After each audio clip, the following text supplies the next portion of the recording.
Ngayon mga guys, nandito po ako ngayon sa aking mobile. Meron po akong tuturo sa inyo kung paano makikita yung password natin sa ating mga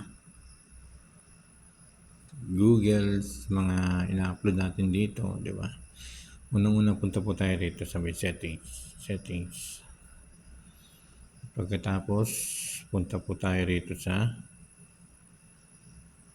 Google. Ayan, Google po. Click po natin yan, Google. Tapos click po natin tong manage your Google. And then punta po tayo rito sa security. Yan, security. Yan mga guys, tapos scroll up mo lang pataas. Scroll up natin.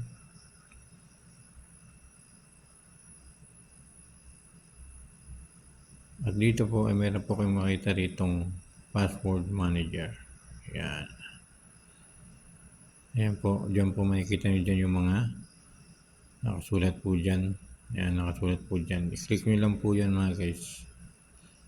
Sa example ito po, ang Instagram natin. Yan. Pero kailangan gamitin nyo yung fingerprint or your passport. Yan, gamitin natin.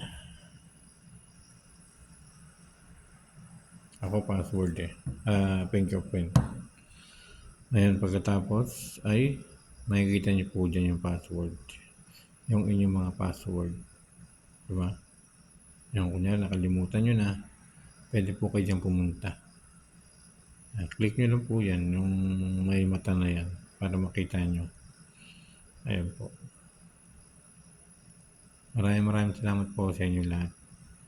Sana po ay meron kayong natutunan sa aking ginawa. Yan, sa aking ginawang tutorial.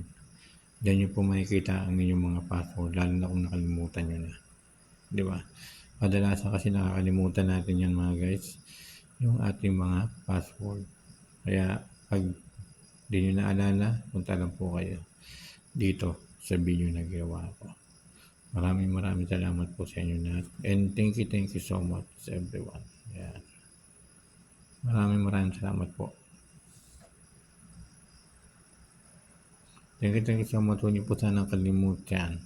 Follow yung aking Facebook, Michael Villegas House yan.